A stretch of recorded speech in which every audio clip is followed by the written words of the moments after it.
Jo, non me son la blade à Bible, Gabi Abé, ma chitive, Mana Ashime, Mana Ashi Jufoni, ma Jufona, ma Jufokin Club, Angoshida, King of Fitchema, where when Bolokesh Combo, la Debo Anuncho, Money by the Saka Samantha, Kamajale, Ake, if you are drone, they can make Papa Guinea, Esa, Echo,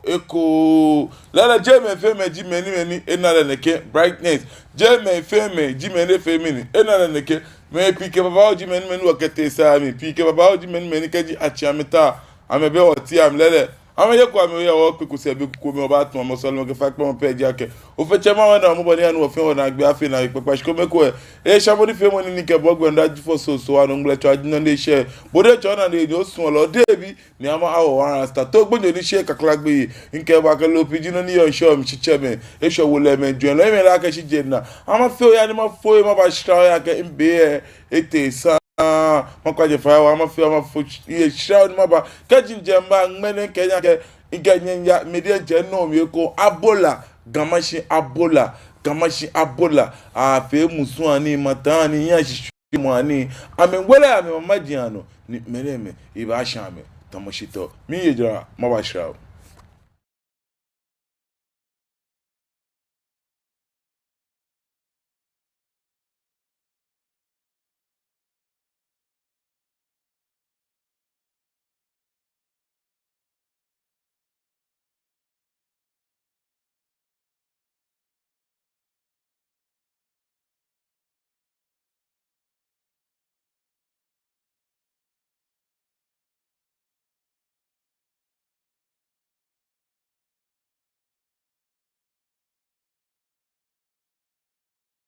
Children have a very high nutritional demand in relation to their size, and vitamins play an important role in maintaining healthy growth.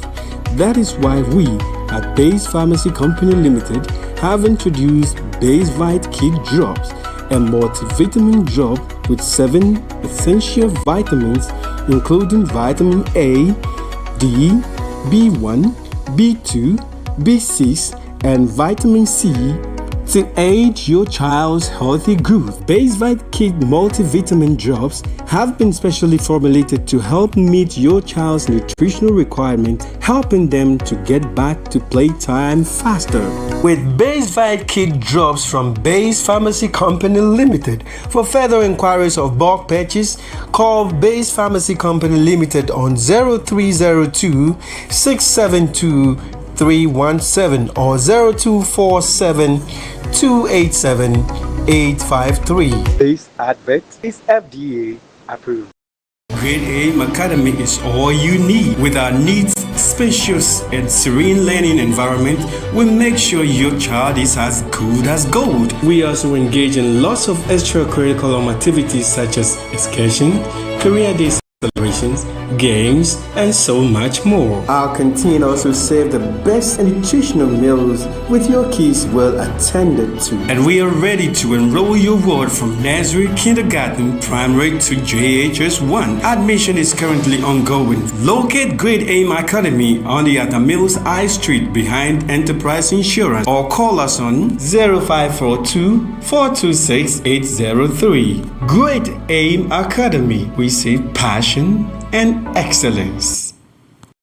Are you looking for a media house for your upcoming events? Welcome to Omashi TV Production Crew, a digital station that offers live event coverage such as conferences, parties, corporate meetings, weddings, and live streaming on all social media platforms. Soft copies of events or production can be made available upon request. For further inquiries, call Omashi TV on 0536 772 262 or 0244 425 652. Omashi TV Production. A drop swing man can mean shit. Ghana be get manti asio mi bi fe ami kwenye kemba asaga me fe hono o ya he strut we bona fe ni bi ni gba me ana oke amane bo aba foma bi ahin ke amla lo bona fe na amla ra ko ni eyi ebua ni anya ke sa ni ke hine ni fe ya eko me woke akutu nkwaro ma fi assembly members na asanigba te ofilo ante oke police fui alo oche me ni me ayaboa ni onye no kesa na kan fi mo na ya ora don inja police fui ke wo kwani na agbako ya bi ene eke wo sa wo eke wo achu je ya me pe popa ujin ke popa bibi anokolo ifi akwa na kan yo le won woke majanche bi le won na asanigba na gba yo titriji gogota ni hey ni ekole ni jo ami echichiye alo ni jo beje meni saka ko na chunwe ni hey ni ekola ma chunye ni esa alo mbi ko meni afe egbe ko manu lehin ele meni fe o kapa ni gbe ni o asaga ni fi mu ato ni gbeja mi ojuba denke e ba yin abona fi ni o fe be ke ha ni ke ni fi mo ni asaga ni fi mo ba no da gbe pa ni ka se me ni hu le mi ye o ma shi tv no ngbe ini odai afute kofi meji mo ni yo asaga ni fe mo ni ochina.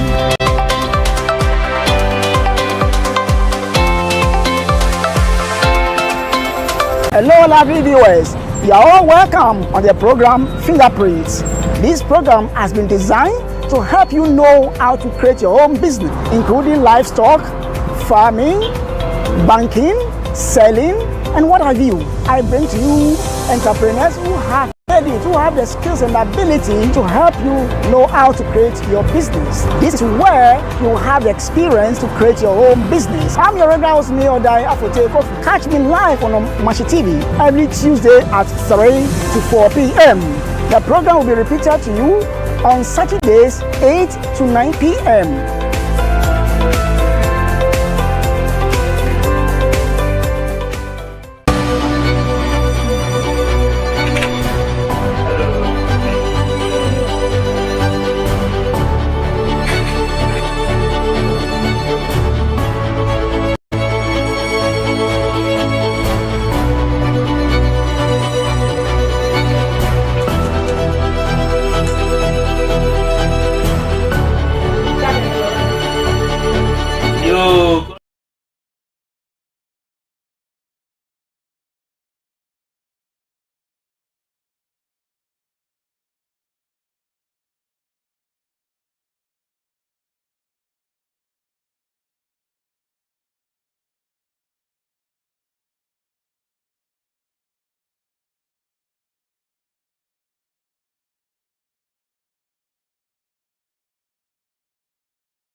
Yo, none me son la bladia bi blue gabi ABOLA TV no de bi na ma wan rasta ma fe nya shida ka nya na nya ochinye me miti ya jara imba hwehwe ngene in time ete wa makpa producer fa ko ni ekwa na kan di egbe mi pa le fa bele strawa wa le ke ZYZ jinkomenia ni efe e afi bole kena ka be na kan yo none me son la bladia bi ka ngene mi talk about mi de che no mi afi kun ya wo de nche wo no mi ni ji ABOLA. Moko ba bia ka mi ne ba ABOLA. La wode che wole. Ake gadangbe inti ye fian inti pa e fian e ke hukete ke ba. Ni amlone won fila ke kun. Bo fe bo ne yin ne fe manya apo de nche kun ganjo fi o. Shilala ta ke bonu wo fe wole ke a sha fi ne afi ye libia mi ne ke no ke efe kulolo eko nyeme kama chotu ese eye ko be eko lo mi wo fe wole akesha bola manche ji wo che ni a ene nunu wo che ni a ene nunu ne je no be mi ni wo ba nu wo nu ake je le ji de legitimate ABOLA manche shi ato manche konklo ni abato wo che konklo ni etu esete gbe na ka ba we akaba fun enoji ni kofi atu adan jo ina kan chelo jugba ni keke ami ona yi ni abatole un ABOLA fe manche inti eye ko be ko chon alo be choko mi chon wo chene ba na ekwete ni abato ise abatole Mana ni kabo yo wache ABOLA wache ni ane nunu yeje no asato abola manche konkulum niko kwa social media no ni ya no yeje cheme kenyeme ode bi ni ama o rasta no ni pema ke enyeji ake akwa na jamla na money ne cafe kululu orumishi dani man ke na agbo wi mo na ebi ojogba mi nke gan tete fe ake ane sheche me fe ade ya abola ake akwa jam ojogba nini ne e cafe no konkulum eja ake game dani yo yi ona gadan bi wo gbe put kanika ono eto postal address game wo gbe ni wo yen put postal address yeme ninka bo yo ne nke ko akwe plan ma no wie mu ene ete no ni bi ni me nsumo ma wie cho matimo wa akwe sini foni ni yen plan ma ya no she before producer ona esani wonye wona me yenyo ifoni onu ishi esani wonye wa femini wona ne ke me yenyo ne ifoni keji wona me yenyo ne ifoni kajendo se nke we come eba fe videos come ke ba plan ya no shona ma change to se fi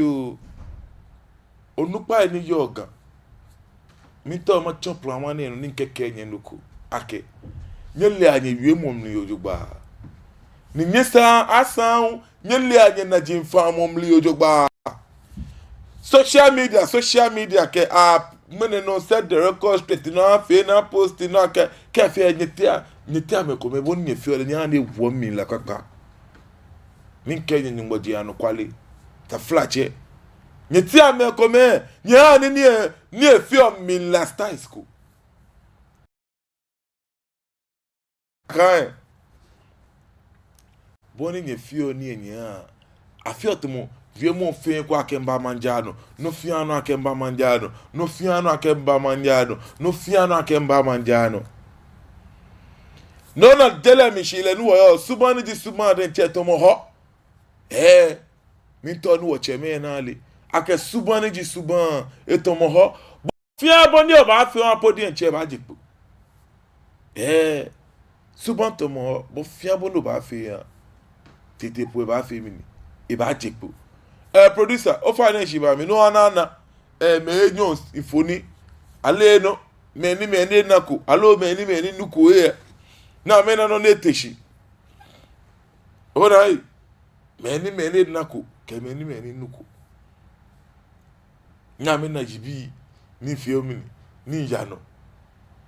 ya bola ni ami ninu iwo ko se social media efe no conclude be mono na ye oni le beku le jimini woche ni a ene nunu le ji woche ni a ene nunu niji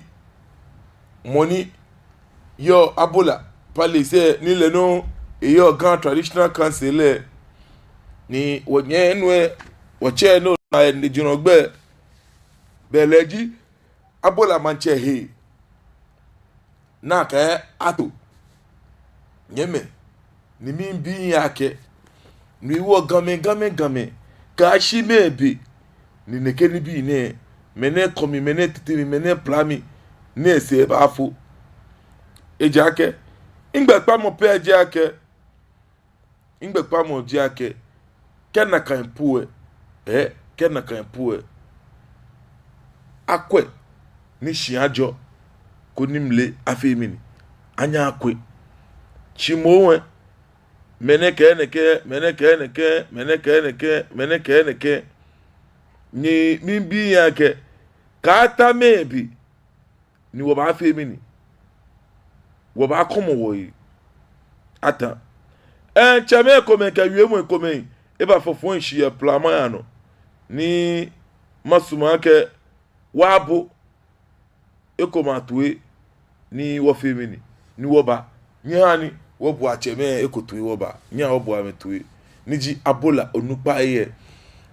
alo cheme ni yo abola ameti amekobeke wiemo e baba e manjado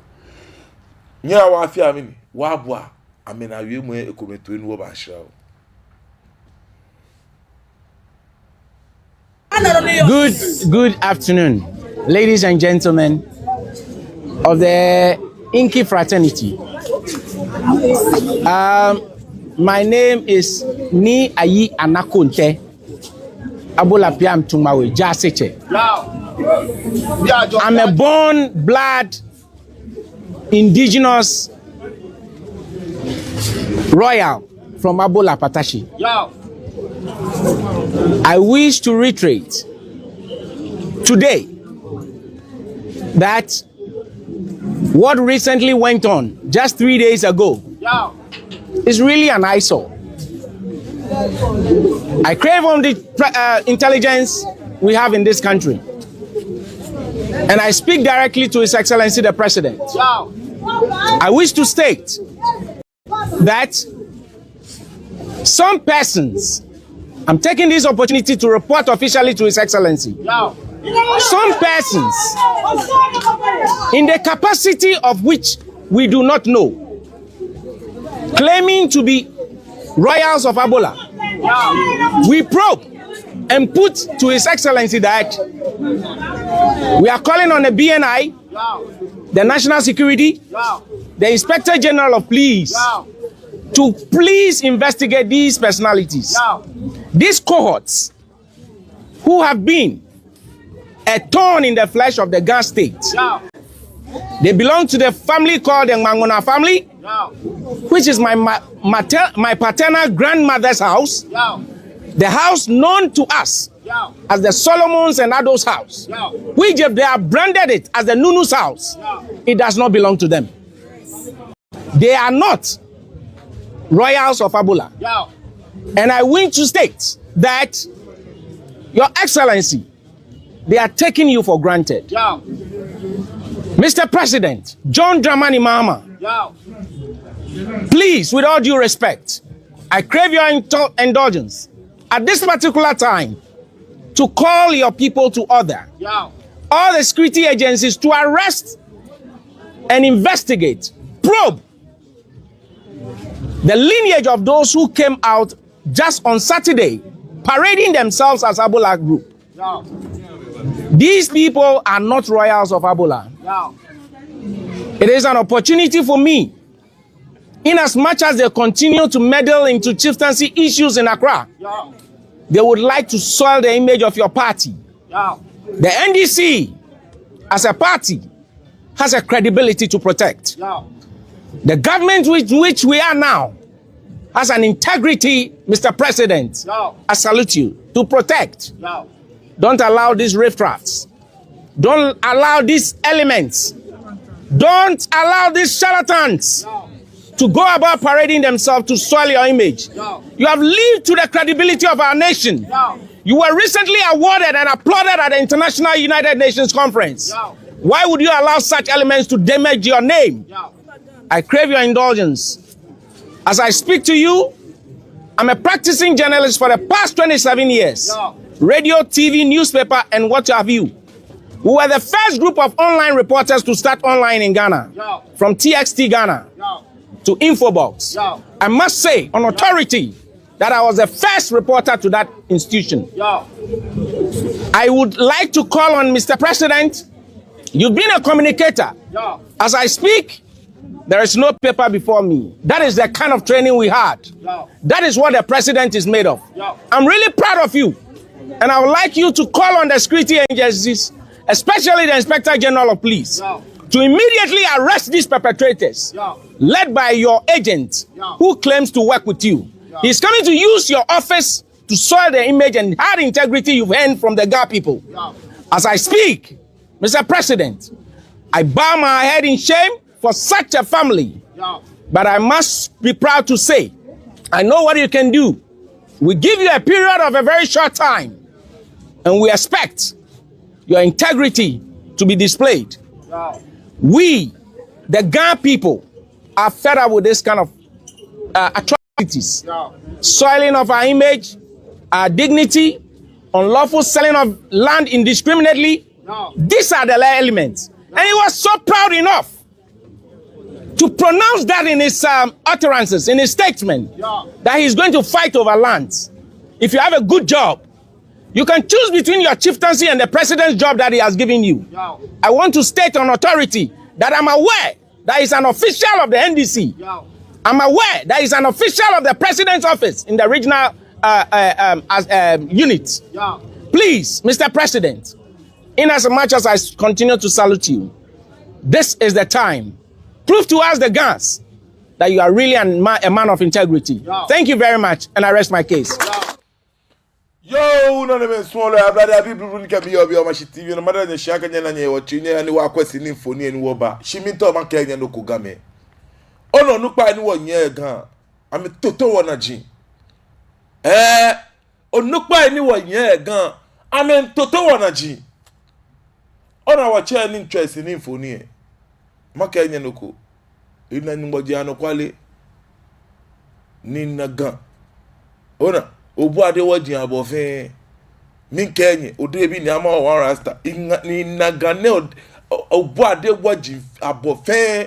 keno fi ono ni yen wo ejele mi ni nakama ake min kenye ake wochene ni ba yue come on be pi ni bi api ma kenye ni bi pi ni wona ne toton ye gan mi nke hwamu ko hwale yi master ni mbosu ni master ni niji woche many little jugba in a real life egbeji enri ni ayado ona ni bi piye ni nkehwa mo han ale mi no nkehwa mo han ale watch ade be mi ni abola ni bu abi eto be mi ni watch ni a ene nunu inje manche no lene no le 13 na metomoko klon as abola manche niji ni kofi otu adan producer o fa no ami na kan sini phone am picture na kan picture ane kan shikleche o fa no gbele picture ami gbele mo picture na mi ona ni bi komen ya no egan ni ode bi ni ama won rasta kente ewie mo ana mi to mo ko ni be suban alo gbeke bi oni esumo na ewi onupa ani shije na kan watch ani we chulu ketashie ni mwe wala ebeje afunle afi yala echakocho obana ke wachi akome egwo eya nke dumose na etu akwadan ni akekadi mochulu ko efun eno wachi area yado moni sinin phone ni ntwa moni video ni ntwa leji moni wona nyeme leji moni wona nwewo lekenkle maka kele jegbe le kenkle le jegbe le minato ni kofi otu adan niji abola manche kegesi ni aene nunu ni ato ni kofi otu adan the second le di mo ni we chulu eketashie ni mene aka ato mo ni ji eteno na still akenkanta woche ni aene nunu lololo nwewo woche ni ayi anakonte mimbi ake noni ya no ni ka ke shamo nshale meni ji na je mo ni eyo iwe mo ye o fa ni gbele mo sini gbele mo picture mi ojugba ko nana gbele mo picture mi ojugba ko nana ona ma ni wo yen onupa pi lajewo na meji no le sani wo yue wo yu te wo na agba ni wo yo no ni ngene nye ba ke wa ke wo kenye ba ke wa ke bi ni nyele ake sole mo fi amo ke edibo mo fi amo ke no ni nyele no wa mo ko enu no aba ke le no ji no le ke yin ba fe mi ni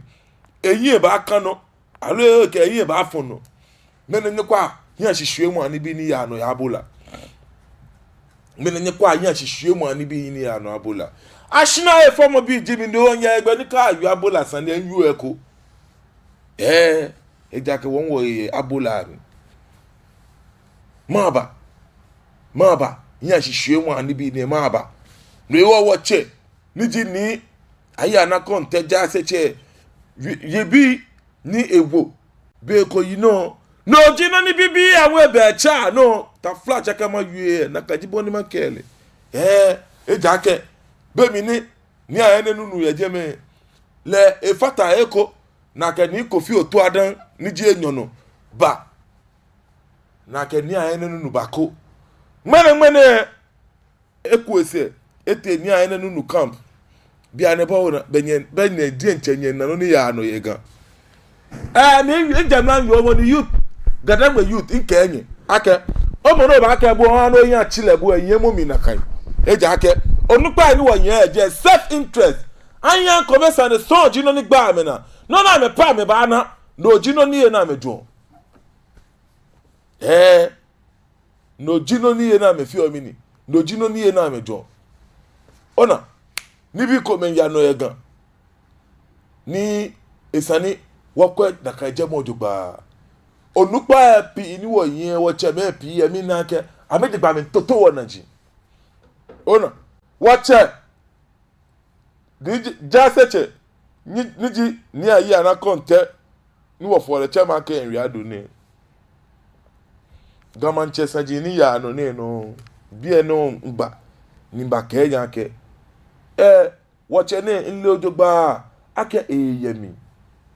na ke wo che kintakite ko churu ba all of a sudden ikeji na kan don she back to adam alache ona kefie na agba fio ni yo ni mepi nu mi hihie ona na agba ni yo na nu mi hihie no me ne na ba na bu party ye ni wo ba na bu party bibia ke o ke wo lokwa lo wo nga ti wo ba nu isu ti wo ba kole wo han tin ni bi ti wo ba kole wo han tin mi gbagbe ake ku kankan na ba yu enu ko e ba jale mi no ni han ni ete back to watch ni ahene nu ona chale boninya ni gan fe aje fo fe fo mi ebele ngme no ni ke fe no ni wo mi laji boni ke je tafo ke ko awu ke te abola gono e fe chaka manya na fe gba e fe poto ya shishu mo ni de be ngme no na me bo anya atwa anya boy wo mode anya akwe na jaje abola gba e fe po e fe chaka manya sha pele manche yeli pulu ani eneme kote yue mo pe abake gbeke bibi ore pu mo de cho si je na pu mo bible la pu ma ke wa ke wo bulu ya eto ne ka fi amaka me sandeja awa wa ya o mini no ni da na ka lumo yeli sanin to gba wona ya gamashi shi won to obi nya ka nyenche mini sene mo wona ya nyi mini potenji no nyenye fi onye a o mini sani awa wa ya o beni noni onupa emu ni nya wo yenye na esane nye jaje wo bo ta flache nye ntoto wo na je bulu ani so nye chonwo no nya obi a aka woti alo wo ba nya obi a o isande wache ni jase ni aya na konte min kabo ni ngoje anu kwale ipa ibe mi she bibi o kanu no fi o jake ngme no ba ka neke wo bo ke neke meno ba ke neke wase ebo ke neke no no ni jit poten no to onu woko because you of all people journalists le unjibu dan na obo choku na ta no ke journalist na obo choku na ta lo ni bode no oba ni bi no fi o ke wo ke bi o publish ye wa publish bi ye me ni no ni come on viewers call listeners me ni no ni poten no ko abe te no jo to na me ko alo to na me na bo me ate ma ba ke gada bi short to conclude neke mini noni tama jache mi binye sana ke be mini noni mini nyetawo awonye ya o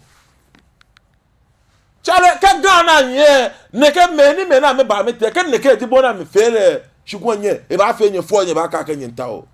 alo ba fenye fo nye ba ke do chei nyento lumonye yi ma ba bemi ni ayaye ni ato yin chelemo abamo dagbo kegbe na bo ababa kreti no ko ne kan ti baba minister na bola woku esani nya na nyele akeke nya woku egbepe gan ba gbe kefe chaka ye manya ye ni satempe na kan jibo ni gan ba fi han minister be gana nguru pa nye minisani akabua gana kra chale ne onyani wonye me pi ni nuwa draw me na ma nya me wa podi che ka me share ko pe fe me ngbele aka ma yu aka gan me ngia me eja ko nupa ka yen le nu wonye kwa kwanta ni bi so am fio awa wo ya o mini no ni wo yi no mini sande nya me mi no ni ya no egbo mi la mi to mo gbele phone line say en college nye di entenye twa nye to nye demo e twi na poto mo cho no mi to mo gbele phone line say ko ni college le won atwa nye di entenye fe mi ni nye to nye demo ke ani bi to ko clash mo jini na asho ye gama hie awu abola manche ni a ene nunu enye mi no abawo ni kofi otu adan ni je enyo no ta fe mo fe ni mo ba e wala mene bigba akwa gbini wotashin ni ya shekusu fe mo bi amli na bank omo nyeku eko asato ni kofi atu adan ni je enyo no ni je teno ta flache ni wonya obi awo yake gadan gbe won ya yin lo won basese yeme eno ma no se gbele phone line say 027 432 4331 ni na ke nkola ku e ba pan no e lo abado fa no gba pan no gba ke no tu akejo hello o fa no gba pan no gba ke no tu akejo ajo ko do ni tu akeje eteshi o fa na lo na ya ni tu akeje eteshi ando na ya ni tu akeje eteshi ajo ko do o fa na todo yo medepe o fa na ka bo etu e tv e mi pa mo fa chi o ye tv e ọmọ ọpẹsẹ ká bá yé de ṣe àtúrásì àṣẹ kẹkẹlẹ bí. ọba mi nǹkan ọmọ ọdẹ ṣe ká bá yé de ṣe jẹ́sí de ṣe àgbẹ̀mẹ kẹ́lí bí yẹ̀dí ẹ̀ lẹ̀ àtúrásù kẹ́lí bí. lọ́dún òwú ọ nùmọ̀ ẹ̀ṣẹ̀ nígbà mẹ́jẹ̀ṣì láti látàṣí láti láàyè àmìkwá because kọ́ọ̀fẹ́ nàka ẹ̀ ọba mi máa bí ẹ̀ṣẹ̀ ní ẹ̀dùnmọ̀ṣì ìgbẹ́kẹ̀ bí mp máa fẹ́ jantole ke like ko ke ni bi ni ya ni ba ma ke ti ana obrayin ese ko ke tu ko ngla onye ogwe no na me wa se ba du mo se ama no ka ku onu pa no ke bi o pa de no na bu be ko me ta se o wa no o jo se obrayin ko obrayin wa akire na klasi am kwali no yo no ni da oyo adon ke ojomo chomo 02743243 mi na ke jemi ko nwe ba pa no e lo abado fa gba epan no gba ke do tu akejo hello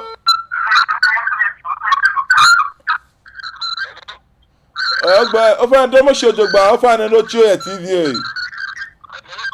o fa na no chi o ye tv e fi o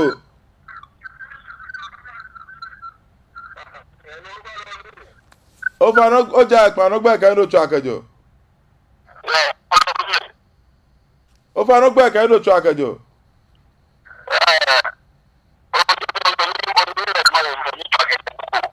o fa na no na ya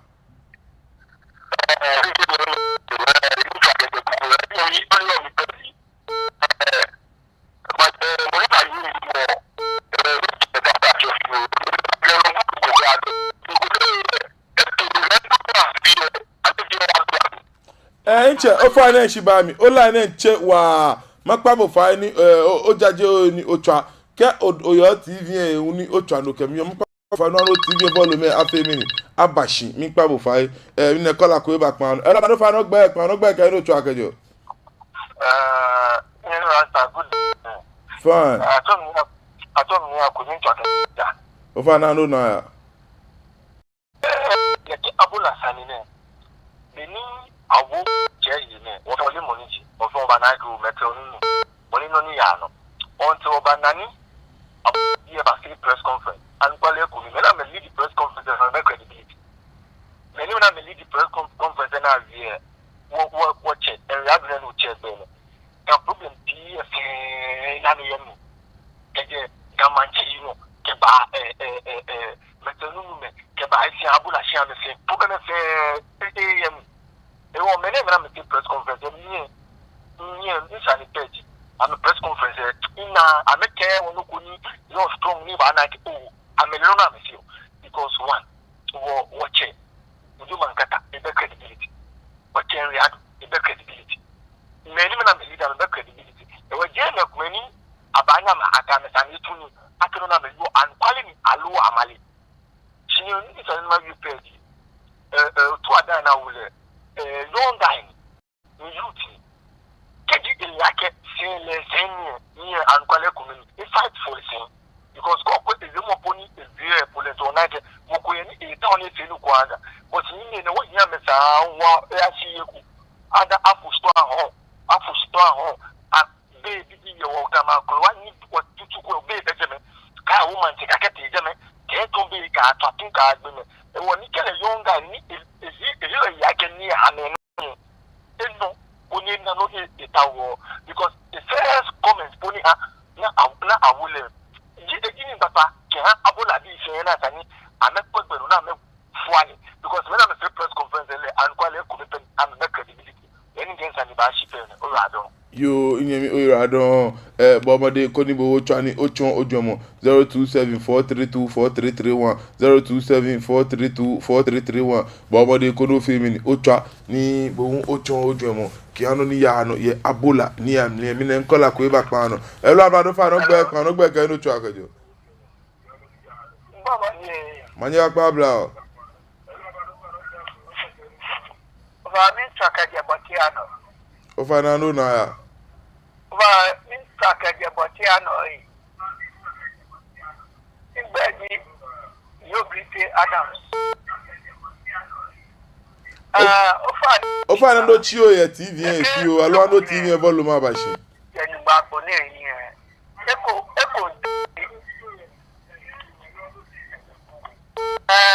lekeno ko ne bona eko nta o ne bano ye kodwa eko bia no anukwale leke mancheme enyu ke ete ejeto la kani esake gamonu pa clash na me amekane chishile na me kwele kenoko neni to jole ba tumo beno yu oni ama rasta ni wajo onu ni wajo bu ye ta hu ni wawo no kojo because nini ya no egan the machine ya na shante me gati achi bi jewo ami jewo ojuba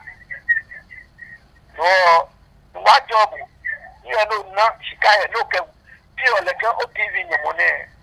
no na da na no kwa tulaka no ko fa no manyaba yo inche oyiwala don no wajo bu ni efata ya bu shigale na mo ewa no sponsors bo bi meni ntawo minta sponsors number yebu ani fi mo ni no ji no ni impa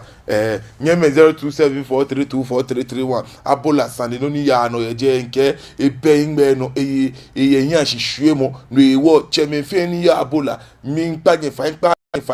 ndoko afe ni kwa je mo dugba shiona ene ke ni baba fe katobo nupa no keshu no ya ke shele mo ba ne keji bo ni ba le han mi ne kola ko ba pa no hello farogbe kan no chu agajo hello farogbe kan no chu agajo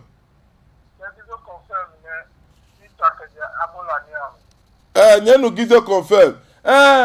o fa na shi am na ba yu o fa no don fi o ni ma bi enu ele mo ni yu o nyenu gizo confirm o blanu eni etwalo wo che ne etwa na yu o court Facebook o na ka Kofi Atuada normally ni court Facebook ni bi ne post ke ni bi ne nglangulan gizo gbaji gizo confirm GIZO space KONFIRM gizo confirm o fa na shibam nya wo boa lehun ena awie motwe o fa na ogbe pano hello yeah o fa na wo gbe no fi awo pano nítorí nígbà tá fẹ́ òmàní kẹ òmàṣìṣì ní mo fi hàn òmàní ní àmọ̀ fi hàn òmàní tẹ̀mọ̀ bí fẹ́ rí pọ̀ òmàṣìṣì yẹ sọ òmàní. Dánimá jẹ́ ìwé mọ̀ ṣe ẹ̀ nítorí mọ́kẹ́gà kẹ̀kẹ́ àkẹ́sì concerning amenale as near enemy akashi monteni fake monteni in yet address the evidence say that any to akashi work floor in material down work floor the evidence again work floor shakani in the down or material ni wo ikene oketini ka fi that full tele afi she ona sign ale you make that so ka jamel jadle at abola machine tuloni dia na short minute ba ko ameni okay nyenu gizo o financial amasuma kama bibo sandeku ni wa teni teleba stop the fence I understand it. I mean, I like it. Then I tell me, yeah, look at me there. O fine no work be an hour, o fine. Hello? Hello? Yeah, hello? O fine ogbe bashi chon fe no work be no. Hello? O ka yue mo commentate o. No fine iye sane fi oni mi to ama bibu. O fine shiba mi nyenu gize confirm wole ake be mi ni wo cheni ane nunu yo no nye tomoko as ni kofi otu adan ni ji enyo no abola manche ni etuense ni nyeno nye sa nyento ni kofi otu adan ni ji eteno o fine shiba mi kema bi abola se elumoyele aso nakanji bonde yo lelo. Hello? What ni mo ko ni money to ni ko to adan get it's no the apart way you are coming from the ground because Kenya wa kwa baby to live in any kula le keta ni nese akechi ya mini ni ane lu ni ye kachi 1998 ise wakati zekat na muku ise wakati zekat na muku ya kana muku ni me beje alonu beje si meje taka la kabia mini achio matayeli kelili de wo muku bai ni ane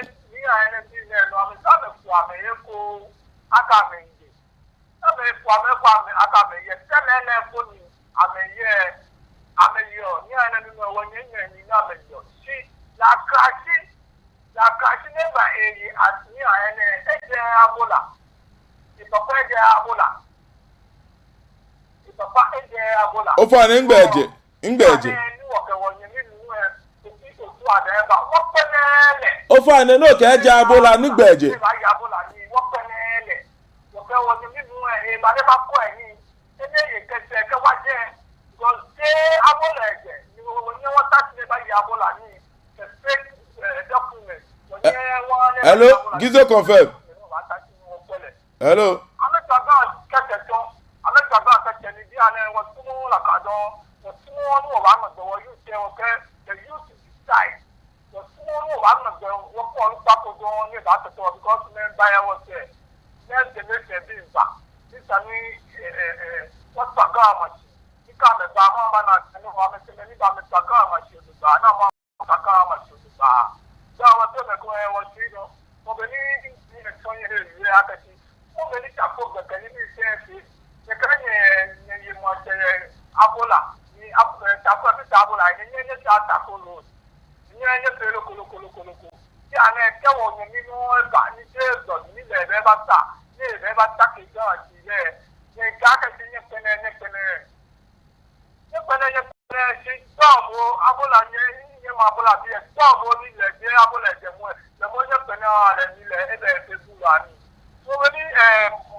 Gizo.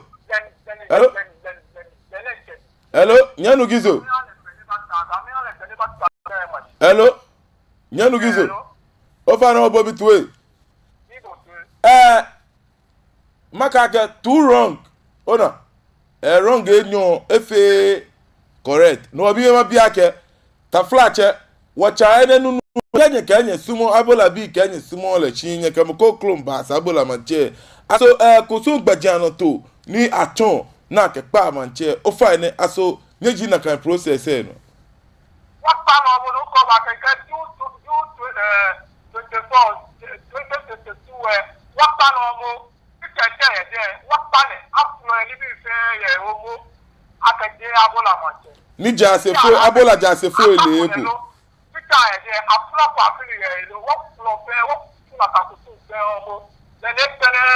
Na many fe na ka kusu because kaji taflache like ato nupa ko na bakpale anya ateshi keke na ka ke afule ni bi alo moko keke nye ateshi le ka ke efule ni bi no ni mi bi sande mi ojogba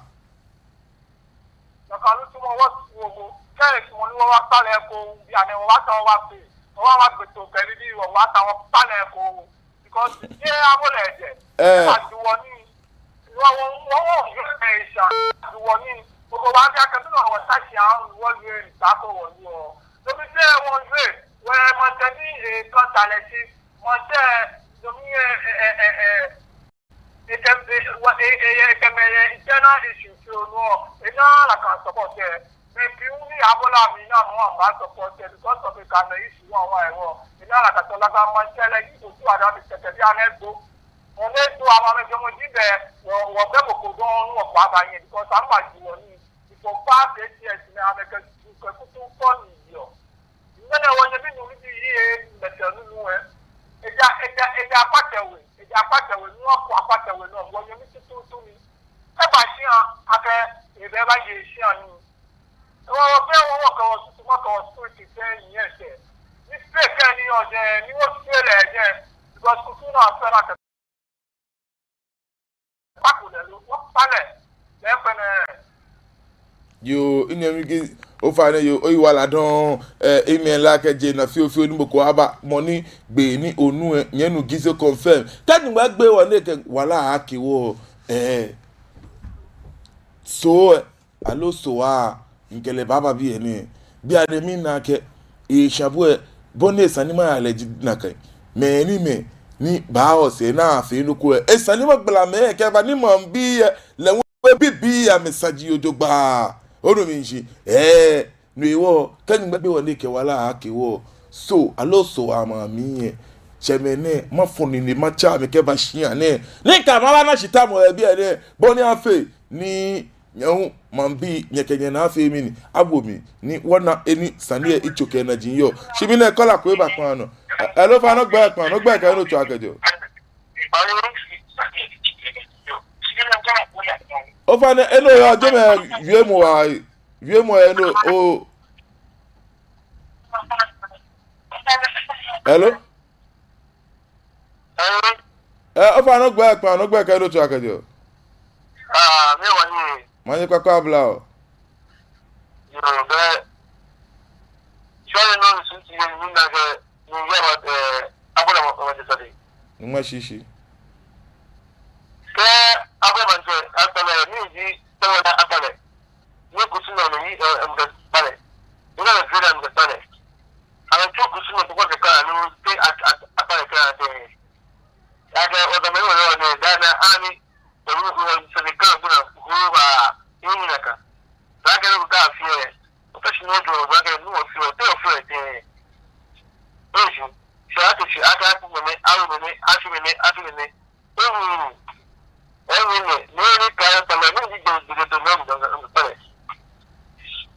yo oyo ala don ke o sande bimo nyemi e sande bimo jake meni gbejano ato afi na ke pale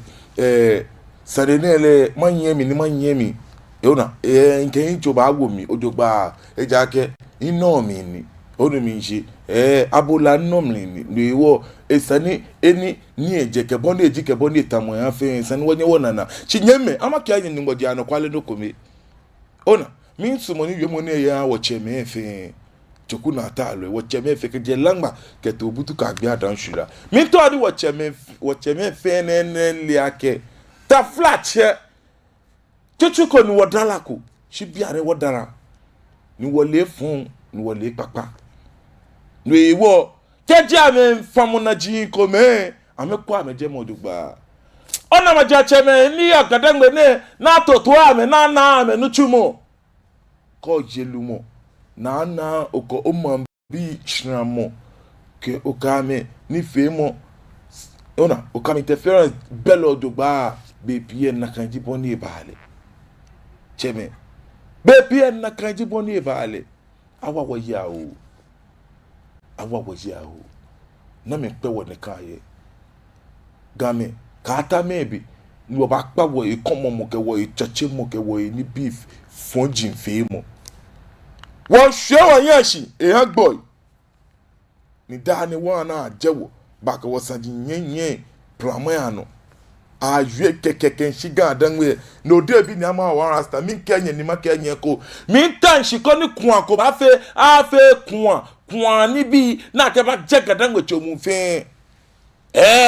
mi nya mata shi ma ko ni mo ko me enyo ba fe bulu ani na ke ba yue ke ba shi gadanwe chomu fe bi ana moto bi ana moto omo beno ba fo chinse na kan mi odre bi ni ama wa rasta makama wo mi abo efian no sumo ba nyoke mi a ma ba ka shi me bi no ba pa wo yan hihwe mo mi na ke kola ko e ba kan no hello ba no gba kan do chu akejo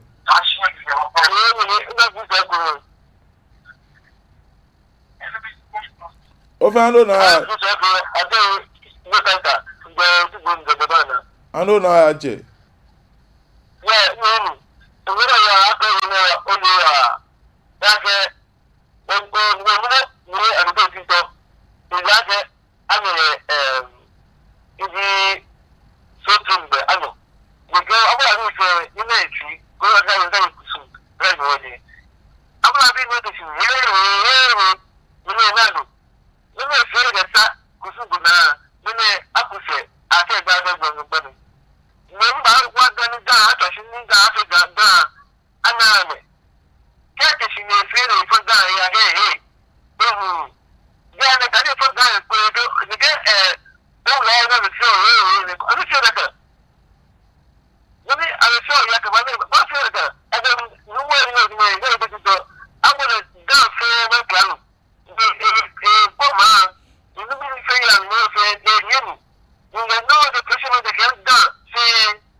na babe enemi oyiwala don nche oyiwala don ke bo ojomo chomo lele boni che me fio eha ni woti ame pie ke wo ba agbona po ake wo ba aka ke gan me jiwo ke fi ebe kuma ye ngbele ko ase yi ko me se ona de bi ni ama wa rasta to gbonyo ni se kakla gbe me nyu oni mo yu da ake ona bi ne dogbele ele kolebu ni wo ake mo ngan ngbe ko me alo ganyoko alo gan me ba fe tafla che odonpo ani bi na ke ba je gan me ninu o maka ke je gan dodi menu ele aje Eeshã bo fi abo na Eeshã na fe manya na ba fe chaka po de che ode bi ni ama one rasta nke ni chichi akeshi gadangwe bi di mi and I'm a proud gadangwe you feel very proud aka gadangwe fo mo bi di mi no e wonye matashi makwe ni wo gadangwe afite bo fi abo na ji aka klante lo pele wo ba na na ke no ni yo mi ji taka bo ni kenye abola blanya manche ni ji ni tete mo wa mu mabo mo de ake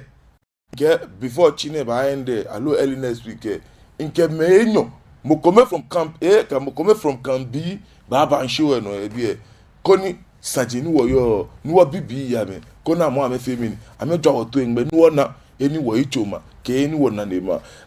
nyane me so la blade abi bi eni FAB shidani mashima ya lele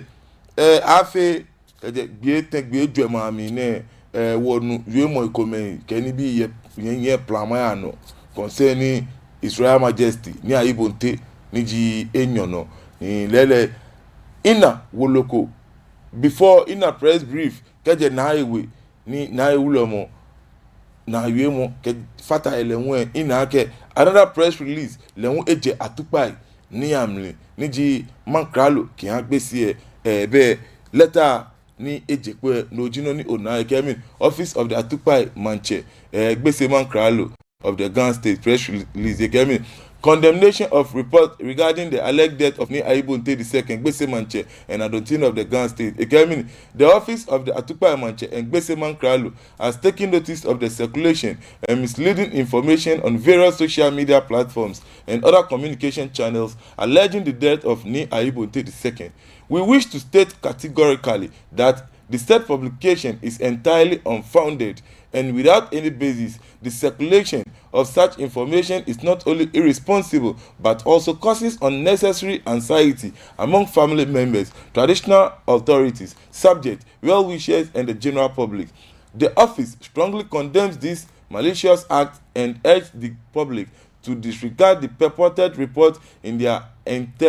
entirety. Matters concerning the welfare and status of traditional leaders are communicated through the appropriate customary and official channels and not through unverified social media publications. We further call on all persons involved in originating or disseminating this information to cease immediately and refrain from acts capable of disturbing public peace and undermining the dignity of the Gbese too and the Ghana traditional institution. The public is advised to rely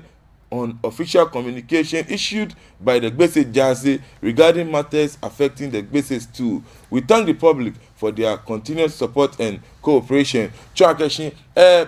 be money sign ji tache ni tete jinjin ni ji enyono warlord of Atupai and administrator for and on behalf of Atupai Manche and Gbese Mankralo be volue ni ebaji ene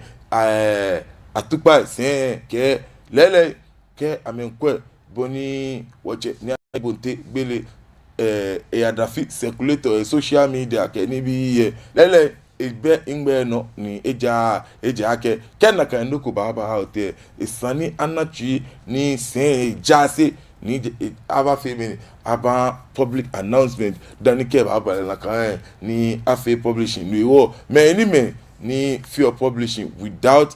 the authority of family members alu jasi for the king make say amekwe nakan jeme ojogba ejake gadangwe kusun bele nakan nime na me ablade abi blublu ni kemi obe o machi tv no ni wo no ni je Atupai campaign mi ke ba ne chief ye je no minto ni make gatetete ake watche ni ayene nunu ke watche ni Kofi Atuadan mi npa fa ndoko afi je mi yo jino ni eyin ai mi yo lewo na hun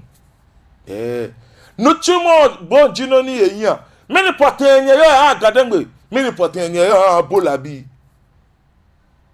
ni mi kenye ake kenye le nye fe pololo fe ni le nye chake nye poto nu eyin ni asamoko cheme mambi blue fe kenye ye ko kemo won kenye wo mambi blue wo fe wo kenye ko kemo nke chemen wo nye gadangbe fe ta flat wo la ke shin ye mo fi amo yi shi ata ono ya ke twele mo ata oni mene komi mene titi mi mene plan mene fe ne ke ata oni na kan ni bi fe se anya fe mi ni ese anya fo ata oni na kan ni bi se afo no ani nye na akashi dane won church me atu ya se wo chenye tu ya se ndoko afeni shi won chenye tu ya se nyana nyele ake gbe ni nye die e belle tromont ake boni nyana ale ni kaji nye kwa na anye beni nye ba ele shi nye ba na ake nye yele na yesumi nyana ajawo sadi gbo nke nye popa ke plan short ya no be mi ni no wo maji acheme mene lumoyeli na yo ani lumoyeli efe ntokonkolo aleshiamo alegbo na alegbo maba meni ba to mo meni ka me la ba fonchi na me ke pon na gan dan we ni awo bia wo yake ne kegbe mene keji ne keji bo na me fele chukwe ba fe wo fo ni won ba ake won to wo ye lumolo me bi sande agwa wo ya o mini no ni gadangwe mini potin no ya apelio mini ake be ko ba she ona alo she be ko ni wo ba ya le French ruling amaka ni in Facebook comment say fi oko dani machi maya no gizo confirm eba comment je kemi when the elders called him for the instrument he's always on the run. Benyen gizo ke cheme den che foni ni chele kona ba na shitamo ni akwen akpale ekpene be enyenye fo ni nyenu gizo ko wa akpa mo ko no chemo o chele ni ba ko ni mi o lage ebedwemo e ba ko ni nyepale wi won no yo nyemi ko ko olu we dabi enyen ekwe ni akpale enyenu Abraham Slozy unruly bachelor. Big shout out to you if you are any okemi yobi ke jo yeje no gizo confirm e kemin all be lies try get noni aba ayu ofin eji wiemo ko ni eji anokwale nyeme na nime sonlo ablade abi blue ni kemi yobi o machi tv no ni bi ni ya no yo gan dangbe eyin eja ni wota o kanyin gbagbe wo ni ekewala akewo so odi ebi ni ama one rasta maba ogbeno shikomi eko nkemi ni lopi dino ni yon show mi chicheme efewo le menjo enlo odi ebi ni ama one rasta to gbonyo ni se kaklagbe nke nyeke shian kwemo juno ni radon kemi kwemo